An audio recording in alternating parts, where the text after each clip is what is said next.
bem? Seja bem-vindo a mais um episódio do Orgânica Cast.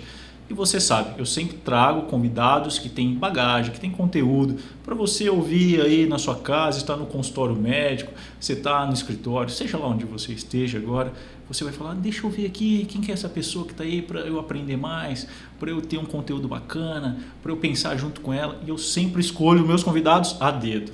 E essa pessoa é muito querida, é uma pessoa, uma profissional assim, eu trabalhei com ela, então eu posso falar. Eu tenho meu lugar de fala, né? Não é assim que diz? Eu tenho meu lugar de fala, eu trabalhei com ela e eu sei que é uma profissional extremamente competente. E aí, cada um foi para um lado, né? Na vida, ela foi trabalhar numa empresa, eu fui trabalhar em outra empresa. Mas eu sempre acompanhava ela no LinkedIn e tal. E aí eu vi que ela virou consultora, mentora, palestrante, cara. E eu fiquei super empolgado com isso. Fui conversar com ela e hoje ela está aqui, a nossa querida Camila Nigro. Muitíssimo obrigada, Nelson. Primeiro, obrigada pelas palavras. Né? Eu sou uma pessoa, eu já te falei isso, né? Que eu tenho palavras suas na minha mente ecoando até hoje, assim, então foi bem marcante aí o tempo que nós trabalhamos juntos. E eu super agradeço o convite, estou mega feliz de estar aqui, espero que a gente consiga aí, trazer um pouco mais de conteúdo do meu universo de recursos humanos para todos. Que legal, que legal. Eu que fico muito feliz, muito satisfeito, principalmente em ter uma profissional do seu gabarito que pode levar conteúdo aí para a nossa audiência, pode falar coisas interessantes, eu tenho certeza que será muito interessante. Camila, a primeira pergunta que eu tenho para te falar é um negócio assim que eu tenho muita dúvida. Você é a prima rica do Thiago Nigro? Não, eu quero ser. Eu estou trabalhando para. No momento, eu sou a prima que está ali tentando chegar lá. Entendi. Quem não conhece Thiago Nigro, quem não entendeu a piada, dá um Google aí, entendedores entenderão. Tá bom? Camila, agora falando sobre RH, né? Se você tem essa bagagem, esse histórico, sempre trabalhou em empresa no RH, quando eu te conheci, você atuava, né? E imagino que essa seja a sua formação profissional de longa data. E eu acho que essa pergunta que eu vou fazer para você, você deve ouvir muito. Por que é tão difícil contratar a pessoa certa? Oh, Deus. Vamos lá. Eu acredito que, assim, a primeira coisa é, olhando para os recursos humanos, né, para a área de recursos humanos, eu entendo que a principal dificuldade é que, muitas vezes, o profissional da área de recursos humanos ele não consegue ser extremamente claro e transparente com o candidato. Né? Então, a ponto de falar, olha, por exemplo, você vai trabalhar com um gestor que ele tem um perfil assim, assim, assado. Você está disposto a isso? Ou, olha, você vai ser contratado para ser, sei lá, um assistente, um analista. No entanto, é provável, é possível que você tenha que trazer outras atividades também para o portfólio para que você consiga atender a demanda, porque nossa empresa é pequena e a gente não consegue contratar 20 pessoas, então talvez você tenha que fazer o trabalho de mais um. Tudo bem isso para você? Então, eu vejo que a área de recursos humanos, ainda hoje, peca muito nesse aspecto, de ser claro e transparente com o candidato. Do outro lado, nós temos... eu acredito que hoje em dia, né, eu vou falar sobre o RH de hoje e o que eu vivo hoje, né, as pessoas não estão mais aceitando qualquer coisa, né? Então e eu não estou falando de salário, tá? As pessoas elas não estão aceitando qualquer empresa, né? Então até muitas vezes a gente escuta assim, porque o pessoal está com muito mimimi, porque essa geração essa geração não quer trabalhar, quando na verdade o que eu sempre falo é que a geração, eu acho que até a nossa geração, né, não só esses mais jovens, que na verdade eu já até me perdi nas gerações, nem sei mais qual que a gente está, mas eu entendo que a nossa geração, a gente hoje, diferente dos nossos pais, a gente não busca mais ter. Né? Então, na época dos meus pais, era assim, a gente precisa ter uma casa, a gente precisa ter 2 carros, 3 carros, dependendo do tamanho da família, a gente precisa ter uma outra fonte de renda, a gente precisa ter. E aí, os nossos pais acabavam se sujeitando a qualquer coisa. Né? Então, entrava numa empresa, ficava lá dentro, crescia lá dentro, aposentava lá dentro, porque precisava ganhar dinheiro. Hoje, não. Né? Hoje em dia, a gente busca muito mais o ser. Hoje, a gente está no mundo das experiências. Né? Então, se uma pessoa chega para um candidato e oferece, olha, você vai ter um salário, sei lá, você vai ser um analista júnior, estou viajando aqui, bem viajando. Você vai ser um analista júnior e vai ganhar R$5.000. A pessoa vai falar, tá bom, quais são os benefícios? Tá bom, é horário flexível? Tem home office? Tem home office. Sabe? Então, as pessoas hoje elas não estão aceitando qualquer coisa. E o que muitas vezes as empresas também não conseguem ver é isso, que não é que as pessoas estão com preguiça de trabalhar, é porque o mundo mudou. Né? E eu até falo isso, né? Eu sempre falo que a minha empresa é a consultoria do RH do futuro. Só que, na verdade, o futuro é hoje, o futuro já chegou. Na verdade, o futuro está quase passado já. A pandemia acelerou muito isso, né? Com a questão de todo mundo ir para as casas e tudo mais. Hoje tem esse trabalho aí na contramão, né? Do home office, que muitas empresas estão retornando isso. Mas eu ainda acredito que falta esse alinhamento entre a organização, o candidato e o mundo real. Acho que é essa a grande dificuldade. Você citou essa questão do home office. É claro que a gente, durante a pandemia, a gente foi obrigado, né, a trabalhar nesse sistema. Eu mesmo, na época, a empresa que eu trabalhava, por coincidência, era um grupo de hospitais, mas como eu trabalhava na parte administrativa, eu fui convidado a ir a home office. Fiquei uma semana, não aguentei e fui trabalhar todos os dias de crachazinho no escritório lá, bonitinho. Que eu não consigo fazer, não consigo manter a concentração, ter foco e tudo mais. Bom, mas essa questão do home office, muitas pessoas foram para o home office e meio que glamorizou, eu acho, posso estar enganado, acho que meio que glamorizou esse negócio. Nossa, agora home office, né? Tipo, eu trabalho em casa e tal, que legal e tudo mais. Só que não funciona para todas as empresas e para todas as posições, principalmente, né?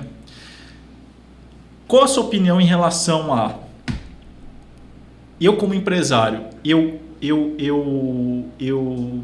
posso adotar o home office como um benefício para o meu colaborador, no sentido que ele vai se sentir valorizado e tal, com o risco de perder essa produtividade, ou não? A minha empresa funciona desse jeito, você vai trabalhar aqui, as regras são essas e eu acabo, de outro lado, tendo um turnover grande porque as pessoas não se adaptam. Qual é o meio termo disso? Tá. Bom, eu desde o início, eu sempre fui favorável ao bom e velho modelo híbrido, né? Mas o híbrido, ele tem algumas nuances, né? Não é... O que muitas empresas hoje praticam não é o híbrido e elas chamam assim, né? O que as empresas fazem? O trabalho é híbrido. Você trabalha, por exemplo, 2 vezes por semana em casa e 3 vezes na empresa. Isso não é híbrido. O que é o híbrido? Então? O híbrido é um formato onde a pessoa tem o poder de escolha. Né? Então, tipo assim, acordei de bom humor, vou trabalhar na empresa. Estou com a pá virada, com a avó atrás do toco, vou ficar na minha casa. Tá chovendo, não tô afim, vou ficar em casa. Entendi. Né? Então, esse é o modelo híbrido original. Exatamente. Do colaborador. Você tem as duas possibilidades e aí você vê que dia que você vai, alinha com os colegas, enfim. Tá. Esse é o meu ponto, sim, meu ponto de vista esse é o melhor dos mundos. Né? Por quê? A gente sabe que assim, nós somos animais, né? Somos racionais, mas somos animais. E animais são seres feitos para viver em bando, né? A gente não foi feito para viver sozinho, isolado dentro de casa. Sim. Então, muito se perde quando a gente fica dentro de casa. Né? Até as tais fofoquinhas de corredor, aquele cafezinho que a gente vai tomar com um colega e tudo mais, isso acaba se perdendo. O imprevisível não acontece dentro de casa, né? Exatamente. As ideias não vêm dentro de casa, né? Porque muitas vezes você está ali no seu ambiente de trabalho, realmente você levanta para ir tomar um café, encontra a pessoa e daí você fala, putz, precisava falar com você. E aí a conversa flui, e aí a ideia acontece, ou então a solução vem. E em casa isso não acontece. Até a própria produtividade pode ser impactada por esses momentos que não existem mais. Né? Uma outra coisa, você falou, né? O home office não é para qualquer empresa, não é para qualquer posição. E eu acrescento, não é para qualquer perfil. Por exemplo, você não se adaptou. Não. Eu amo meu home office. Eu amo estar em casa. Principalmente no frio. Mas, eu posso ficar com meu moletomzinho. Só um parênteses, eu também amo estar em casa, mas é porque a minha casa está tão relacionada ao descanso que eu não consigo ser produtivo em casa. Então, e é aí que está uma questão que é importante, a gestão do tempo. Né? Inclusive, a gente tem aí esse workshop aqui no Orgânica, né? Para falarmos um pouquinho sobre gestão do tempo e a produtividade, que o que acontece muitas vezes, principalmente para nós mulheres, né? Porque a mulher é um bicho assim, né? Não dá conta de sentar e fazer o trabalho único, exclusivo ali do trabalho. Não, tem que fazer 1000 coisas. Tudo. Então, o que acontece? A mulher acorda, arruma as crianças ou não arruma, enfim, faz o café, pá, sentou para trabalhar, 8 horas da manhã. Poxa, mas não custa nada eu botar uma roupinha na máquina, né? Já tô aqui em casa mesmo. Bota lá na máquina, senta, trabalha. Daqui 1 hora, 2 horas a máquina apita, porque ficou pronto. Vou deixar a roupa lá, vai ficar fedendo, não vai dar certo. Eu vou lá e vou estender a roupa. E aí pronto. Aí paga a conta de casa, né? Paga a conta de casa. Aí, poxa, almoçar fora é caro, né? Almoçar em casa é muito mais barato. Vou fazer um almocinho rápido. Estou em dieta, preciso preparar minha comida ali. Exatamente. E aí, quando você vê, você não cuidou da sua casa, não cuidou de você, não fez o seu trabalho e o seu dia acabou. Né? É aquele momento que a gente olha e fala assim, meu Deus, sabe aquela sensação de que assim, nossa, eu não fiz nada hoje? Você realmente, não é que você não fez nada, mas muitas vezes você não soube priorizar aquilo que era para você priorizar, você acabou se perdendo em outras atividades e aí a produtividade foi embora mesmo. Né? Então, eu entendo que o home office, ele é para algumas pessoas, para algumas posições, e tá tudo certo se eu não me adaptei. Tá ótimo, tá maravilhoso. Agora, e a organização, onde que fica nisso, né? Onde que a empresa entra nessa questão? Aí a gente volta lá à nossa primeira pergunta, né? Então, se eu sou uma organização que eu estou contratando uma pessoa, primeira coisa que eu preciso alinhar, amor da minha vida, você tem condições de trabalhar da sua casa? Porque se você não tem, você não serve para o nosso processo seletivo. Óbvio que a gente também tem que contar com a honestidade do candidato, né? Mas isso tudo a gente vai alinhando desde o início e aí vida que segue. Né? E, inclusive, a empresa tem que fornecer as ferramentas, eu imagino, né? Porque uma vez que a pessoa não está se chega no escritório, a empresa vai te fornecer o notebook, mesa, café e tudo mais. E a pessoa vai para casa dela, ela vai ter que trabalhar com os recursos dela, né? Então, acho que o mínimo que a empresa precisa, já que a empresa, eu quero adotar esse sistema home office. E veja, esse final de semana, eu tenho uma tia minha que trabalha numa empresa de química aqui de Ribeirão Preto, e a gente foi passar o Réveillon juntos, e aí eu voltei para Ribeirão para trabalhar e ela continuou lá. Eu falei, você não vai voltar? Ela falou, não, estou em home office. Eu nunca imaginei na vida que ela fosse estar, mas por que eu falo que eu nunca imaginei? Porque ela já é de uma geração mais antiga, né? Que antes da pandemia eu não imaginaria que ela ia estar em home office. E é uma realidade e ela é super produtiva e faz entrega. Muito também porque ela está na área de atendimento ao cliente. Então realmente não importa muito, né, onde ela esteja, né?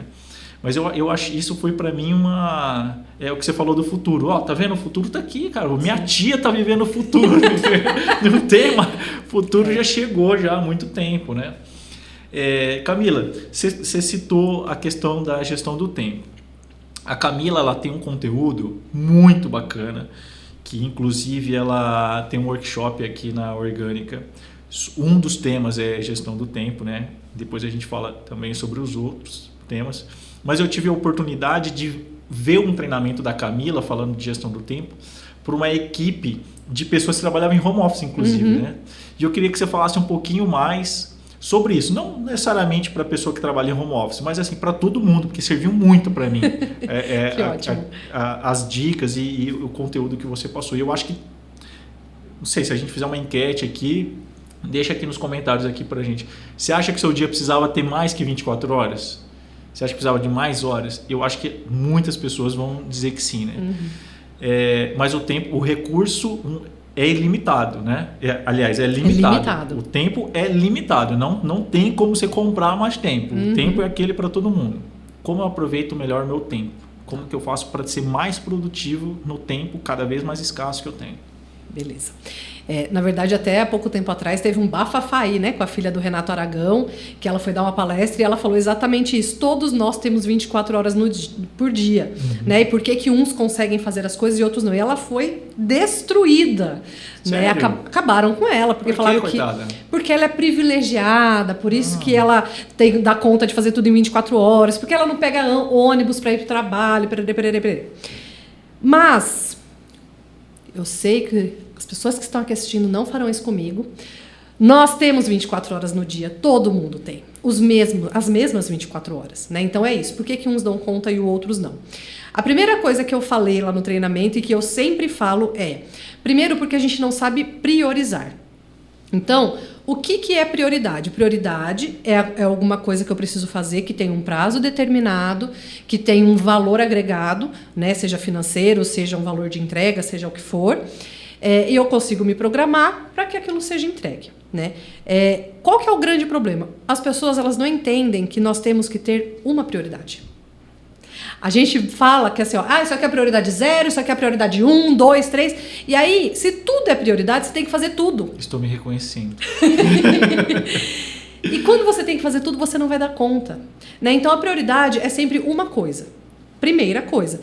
O que é prioridade? Geralmente é aquilo que já virou, que é urgente, né? Então, a gente tem lá a tríade do tempo, né? O que é importante, o que é urgente, o que é circunstancial. O urgente geralmente é aquilo que era importante, eu não dei valor, não priorizei, virou urgente porque eu perdi o prazo. Então, isso é a minha prioridade. Se tem um impacto financeiro, se tem um impacto no meu cliente, prazo, né? Um prazo, aquilo é a minha prioridade. Enquanto eu não esgotar aquele assunto, eu não vou passar para o outro, porque senão aquela urgência vai ficar, não sei que nível que ela vai parar, né? Vai para o emergencial. Então, essa é a minha prioridade. Eu acho que essa é a principal dica. Eleja a única prioridade do seu dia. Fez aquilo? Vamos para a próxima. Né? Eu posso ter uma lista de coisas urgentes, mas dentro dessa lista, o que eu vou escolher?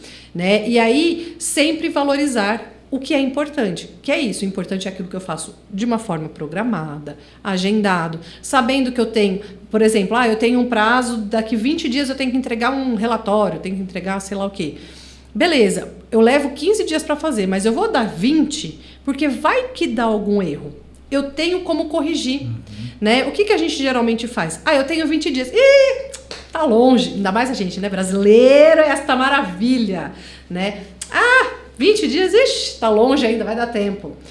15, ixi, nossa, dá pra fazer muita coisa em 15 dias. E aí, quando faltam 15 minutos... Aí eu vou correr. É isso. Então, a principal dica é, tenha uma única prioridade. Então, essa dica é valiosa porque vale pra mim. Eu tenho essa frase que você falou, prioridade 0, prioridade 1, eu acabo usando, mas eu preciso corrigir isso em mim. Mas você sabe que você estava falando sobre isso? E eu queria emendar um outro assunto que também tem a ver com a sua expertise, com o workshop que você dá, que tem a ver com liderança. Uma coisa que eu percebo, às vezes, para as pessoas que são procrastinadoras, vamos dizer assim, porque assim, o professor Marins tem uma frase que eu gosto muito, que ele diz assim: se você quer delegar uma tarefa a alguém, dê a pessoa mais ocupada que você conhece. Porque as pessoas ocupadas, elas terminam aquilo que estão fazendo. E as pessoas que não têm ocupação, que estão livres, geralmente são as que perdem prazo, que não conseguem fazer. Mas uma coisa que eu percebo, assim, as pessoas que geralmente são essas que perdem prazo, que não cumprem, né? Sempre pedem, desculpa, posso? Porque quando a pessoa não entrega um prazo, eu sempre digo, quando você não entrega o prazo, você prejudica o outro, né? Sim. Porque é uma cadeia, dentro de uma empresa é uma cadeia. Se você não faz o seu resultado, o outro se prejudica. Geralmente eu percebo que essas pessoas elas têm uma certa dificuldade em dizer não. Às vezes elas acabam abraçando as coisas, elas acabam, você pode fazer isso para mim? Ela pega. Você pode fazer aquilo para mim? Você resolve isso? Ela pega. E aí eu queria falar sobre o tema de liderança, de autoliderança. Você acha que isso pode ser um déficit, assim, pode ser uma dificuldade da pessoa não ser um bom líder, por exemplo, e querer abraçar o mundo e acaba fazendo coisas que ele deveria delegar, ele acaba fazendo para ele, e quem não é líder também, que é o colaborador ali, o funcionário, o analista, que seja, ele acaba não sabendo falar não para o líder e acaba assumindo mais tarefas do que ele poderia realizar naquele período. Queria que você falasse um pouquinho sobre essa autogestão que a gente tem que ter, essa autoliderança. Perfeito. Bom, a primeira coisa que eu sempre falo também dentro da gestão do tempo é isso, né? Aprenda a dizer não. Né? Mesmo que muitas vezes o dizer não é simplesmente assim, não vou fazer e pronto, acabou, tchau, sai daqui. Não dá tempo. Não dá tempo, o sistema tá uma porcaria, esse negócio aqui é lerdo. Não é isso. Mas por exemplo, evitar, de repente, pequenas interrupções. Você está aqui concentrado fazendo uma atividade. Vem alguém daquela cutucadinha, deixa eu te falar. Não deixa você me falar. Não é possível. Só que a gente pode falar isso de uma forma muito mais agradável, que é assim, olha, no momento eu estou concentrada aqui, você pode me procurar daqui 5 minutos? Porque agora eu não consigo parar. Perfeito. Isto é dizer não. Né? E as pessoas muitas vezes elas ficam com medo de falar isso, tipo, o que o outro vai achar, amor, o que o outro vai achar, vai pra terapia e a gente resolve lá. Mas essa é a primeira coisa. Então, o dizer não, ele tem muitas nuances e a gente precisa saber o dizer não, quando que a gente vai dizer esse não. E isso tem a ver com os nossos limites. Né? Então, o autoconhecimento vem antes da autoliderança. Eu preciso saber o que eu consigo fazer, em quanto tempo eu consigo fazer, para que eu saiba quando que eu vou aceitar ou não determinada tarefa. Isso serve para o líder, serve para o não líder, claro. Agora, uma outra questão que você falou aí, né, que é aquele líder que não fala não e também não delega. Né? O que a gente vê? Que a grande dificuldade desse líder que não delega, e eu também trago para aqueles que não são líderes, né? Muitas vezes são pares ali, eu tenho às vezes 2 assistentes, por exemplo, e eu tenho aquele que está sempre sobrecarregado e o outro que está ali falando, gente, mas eu estou sem demanda, o que está acontecendo? Normalmente, ou é a pessoa que não tem paciência de explicar, de ensinar, de treinar, e é o que eu muitas vezes escuto de alguns clientes, né? Mas, por exemplo, vou fazer uma vaga, mas eu preciso de alguém com experiência, porque eu não tenho tempo para treinar. Eu já falo logo, porque você sabe, o Nelson já me conhece, eu não guardo coisa não, eu falo. Eu falo, olha, então, mas treinar é um investimento de seu tempo. Você não vai perder tempo, porque senão eu não vou achar nunca alguém preparado. E se achar, ele não vai custar cobrar. caro. Não, e a questão até não é nem essa, a questão é, eu sempre falo isso, vamos supor, preciso contratar um analista de marketing. Ok, encontrei o Nelson. O Nelson tem experiência, pererê. Vou contratar para a consultoria da Camila. O Nelson nunca trabalhou na consultoria da Camila. O Nelson não está pronto para trabalhar na minha consultoria se eu quero um Nelson pronto. Ele não vai estar. Então, eu nunca vou ter ninguém pronto se esse gestor não tiver tempo para investir naquela pessoa. Né? Então, e aí o que acontece? Aí vem o não delegar. Porque, eu vou pedir para o fulano, nossa, até que eu explico, até que ele entende, deixa que eu mesmo faço. E aí faz. Né? Ou então, eu vou passar para o fulano, eu nem vou passar, porque olha, a gente passa para a pessoa, aí depois eu vou ter o retrabalho, é mais fácil eu mesmo fazer. Né? E aí assim a gente vai se embolando, sem delegar, sem dizer não, quando a gente vê... Fazendo mais ou menos, porque você nunca vai conseguir... Porque você não vai dar conta de fazer tudo. Não vai dar conta de fazer tudo.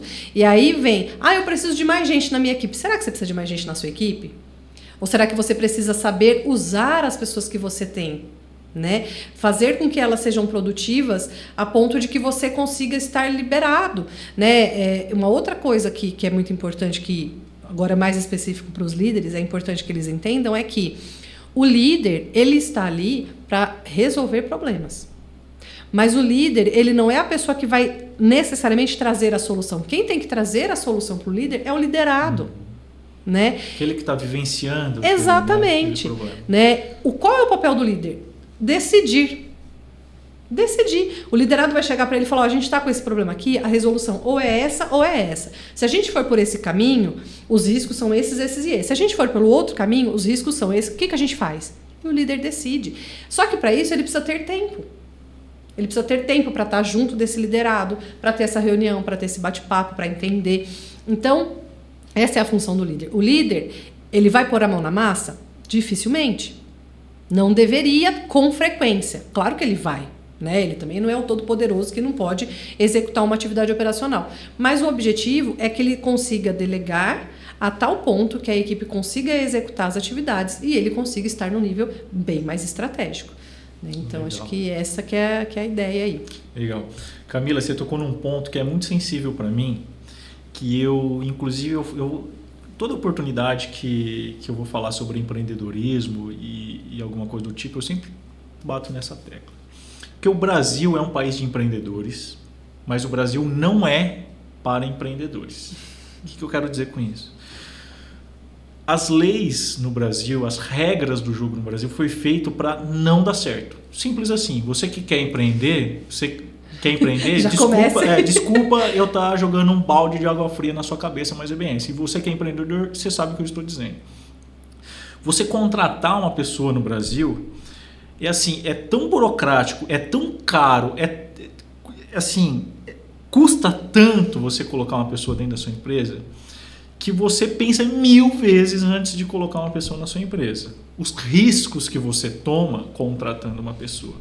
Por outro lado, o colaborador, ele às vezes não consegue ver isso, ele acha que o empregador está pagando mal para ele. Mas assim, se você vê o tanto de tributo que você tem, que não fica nem para o empregador, nem para o colaborador, vai para o Estado, assim, o colaborador choraria se soubesse a quantidade de tributo que se paga por ele. Tá? Então, custa muito caro. É um negócio assim, que é muito sensível a mim, porque eu sou uma pessoa que acredito no empreendedorismo e eu tenho certeza que essa questão, as leis trabalhistas, a CLT, é algo que impede muito, engessa demais a contratação de pessoas. Então, voltando ao assunto sobre contratação de pessoas. É muito caro contratar as pessoas, é muito difícil. O empregador, o empresário, ele pensa 1000 vezes antes de contratar. Mas ele precisa contratar, né? E aliás, ele deve contratar, né? Ele deve para girar a economia, para pagar impostos, para fazer as pessoas terem a sua renda, né? Isso é importante que aconteça para a economia girar. Como que esse cara, esse pequeno e médio empreendedor, empresário, não tendo recurso de uma agência de RH, de uma profissional do gabarito da Camila Nigro que vai poder orientar ele, às vezes ele acaba contratando por indicação, né? Porque ele pede para a família, ele pede para amigos, preciso contratar uma pessoa assim, mais ou menos, para fazer isso e tal. E aí ele recebe aquela chuva de currículos, né? E o cara, às vezes, precisa decidir ali. O que você falaria para esse cara? Qual que é assim? Claro que não existe uma fórmula, mas qual que é um método que ele poderia usar para, na hora dele analisar um currículo, na hora dele chamar para entrevista, que ele poderia assim mitigar esse risco de contratar uma pessoa que não vai dar certo na empresa dele? Tá. Então, vamos lá. Primeira coisa, só complementando a questão aí dos tributos e tudo mais, um colaborador para uma empresa, ele custa sempre o dobro do salário dele por mês. Repete para essa câmera aqui, por favor. Foco, produção, Higino, foca na Camila. O colaborador custa, em média, o dobro do valor do salário dele mensal para o empresário. Então, se eu tenho um colaborador que ganha R$2.000 por mês, ele vai me custar R$4.000 por mês. Porque eu tenho 13º, eu tenho férias, eu tenho impostos, eu tenho uma série de coisas. Então, é a primeira coisa que a gente precisa pensar. Bom, como que eu faço para mitigar erros na contratação? Uma coisa que eu sempre falo, e aí entra na questão das indicações. Nunca contrate alguém que você não possa demitir. Primeira coisa, né? Então, amigo, parente, tio, não contrate, porque vai dar ruim em algum momento. Né? Ou você vai precisar fazer um corte e aquela pessoa não vai entender, ou a pessoa vai muitas vezes folgar, falar, que é meu amigo, tá tudo certo. Então não contrate uma pessoa que você não pode demitir, beleza. O que eu sempre oriento é currículo, ou perfil do LinkedIn, né? Porque hoje currículo é um pouco mais difícil, mas perfil do LinkedIn, o que eu preciso olhar? Primeira coisa é a escrita mesmo, né? Geralmente a gente precisa de pessoas com boas comunicações verbal e escrita. Então, a pessoa escreve direitinho, tem erros de português, dependendo da atividade que for fazer, a gente até releva, mas essa é a primeira coisa. Segunda coisa, essa questão de cada hora está numa empresa, isso já foi. Né? Eu acho que foi a época em que as pessoas que não paravam na empresa, elas não eram mais contratadas. o que é o importante? Eu entender o que está por trás disso, né? Porque aquela pessoa que ficou 1 mês numa empresa, 2 na outra, 1 na outra de novo. O que aconteceu? Foi corte. Nossa, mas por que sempre essa pessoa foi acortada? Né? Então, é entender o que está nos bastidores, o que está por trás daquilo que está sendo dito. Numa entrevista, seja ela online, seja ela presencial, horário, né? A pessoa que chegou no horário para a entrevista, que chegou, que você vê que aquela pessoa ela está interessada, né? Então, por exemplo, antes das férias agora mesmo, né, no mês de dezembro, eu fiz uma entrevista, a pessoa chegou com 45 minutos de atraso. Tinha uma boa justificativa, pelo menos? Não, tipo, eu mandei mensagem e falei, amor da minha vida, você tá chegando? Eu tô no médico, quase que eu falei, filho, pelo amor de Deus, mas você não sabia que você tinha médico? Sabe? Gestão do tempo já acabou, já foi, né? Então, assim, e aí, bom, aí a hora que acabou a entrevista, a pessoa lá, a empresária, falou pra mim, o que você achou? Eu falei, o que eu achei? Eu achei péssimo. Você já começou assim? Já começou assim, pra onde que a gente vai? Né? Então, eu acho que o não verbal fala muito mais, sempre. Né, sempre. Inclusive, isso é uma coisa que eu falei no nosso workshop também, aqui da Orgânica, sobre comunicação. Né? A nossa comunicação não verbal representa 57% da nossa comunicação como um todo. Então, é isso que a gente tem que prestar atenção. É isso mesmo. Você vê, vida de empresário não é fácil. não é higiene. Além de pagar caro, ainda tem que ter bola de cristal. Ou me contratar. Ou contratar a Camila Negro, com certeza. Aí você vai estar muito bem assessorado, isso eu posso garantir. Camila, eu queria falar um pouquinho sobre motivação, mas isso vai ficar para um segundo episódio. Combinado. Então, você que está aí nos assistindo, fique atento que logo a Camila vai voltar para falar sobre como você motiva o seu funcionário, como você motiva a sua equipe, né? Sem aquela história de historinha de balão, né? Um negócio sério e embasado. Camila, por favor, deixa aí as suas considerações finais, um recado aí. Claro. Bom, primeiro, mais uma vez, agradecer, né? E com relação a considerações finais, o que eu sempre falo, que é o core da minha empresa, a gente precisa sempre olhar para as pessoas, né? Então, vamos cuidar das pessoas, sejam elas colaboradores, sejam elas clientes. Eu acredito que esse olhar humanizado é o que vai levar muitas empresas, independente dela ser pequena, média ou grande ou micro, um olhar humanizado que vai levar essas empresas a um futuro brilhante. Então, acho que esse que é o principal recado. É com isso que eu trabalho, é nisso que eu acredito. E se vocês quiserem saber um pouquinho mais do que eu falo, né, como que eu levo aí essas questões de RH com este olhar humanizado, me segue lá, KCAM de Maria, Negro, Can Negro. E aí a gente vai conversando. Isso aí, a gente vai fazer uma colaboração. As pessoas que estão vendo aqui vão ver também no perfil da Camila. Os seguidores da Camila vão ver aqui na Orgânica. A gente vai fazer essa parceria. Camila, mais uma vez, muito obrigado, de verdade. Você sabe que você é uma profissional que eu admiro muito. Eu tenho certeza que vocês que assistiram aí aprenderam muito.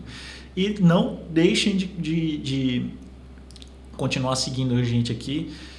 Assistindo a gente, que a gente vai trazer cada vez mais conteúdos tão bons quanto o da Camila. A Camila vai voltar aqui para falar sobre motivação. E deixe seu comentário aqui, deixe seu like. Se você gostou desse conteúdo, diga aqui pra gente, compartilhe para seus amigos, ajuda a gente a compartilhar, a gente divulgar esse conteúdo, tá bom? Grande abraço e até a próxima.